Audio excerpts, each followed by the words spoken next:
Well, Jim, when you said that we were coming into the squadron, what I think is very important to share with all the leaders and individuals who are listening to this important information is that that I'm talking about crisis, and sometimes, so many times we talk about crisis, we might not use the word death.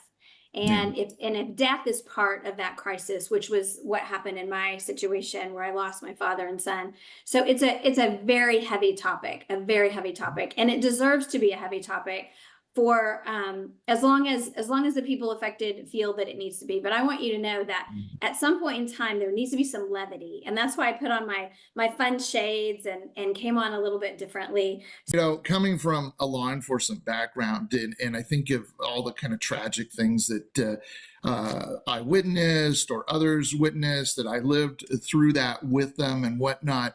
I think sometimes people misread others when all of a sudden there is that sense of levity. And hey, we just have to kind of take ourselves out of it for a minute and find something great in life, something that we can laugh about, because regardless of these tragedies that have happened in our lives, and again, I don't want to downplay them, because no one can live your life exactly as it's happened or even make it up, And so as we go through life, there is still great things out there, and we have to remember those things. What I can do is I can figure out, how am I going to live forward? How am I going to move forward in life?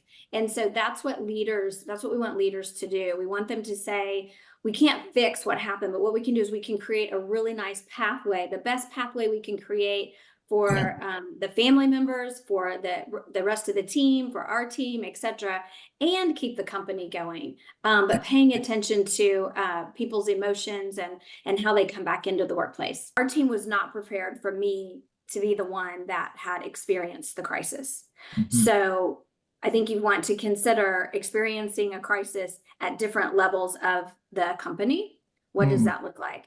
So I don't know if people realize that are listening that over 50% of us will consider leaving our workplace if our crisis is ignored or just not addressed. So if our crisis is not addressed, then we can't have our story in that workplace. And if I can't have my story where I work every single day, why am I going to be there?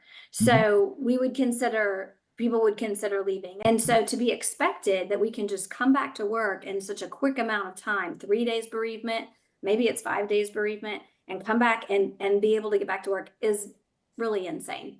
And to not give a stretch, again, a longer runway, a longer pathway for workplace reentry. I mean, we want them to become engaged and to think this through, and certainly think it through in advance, right?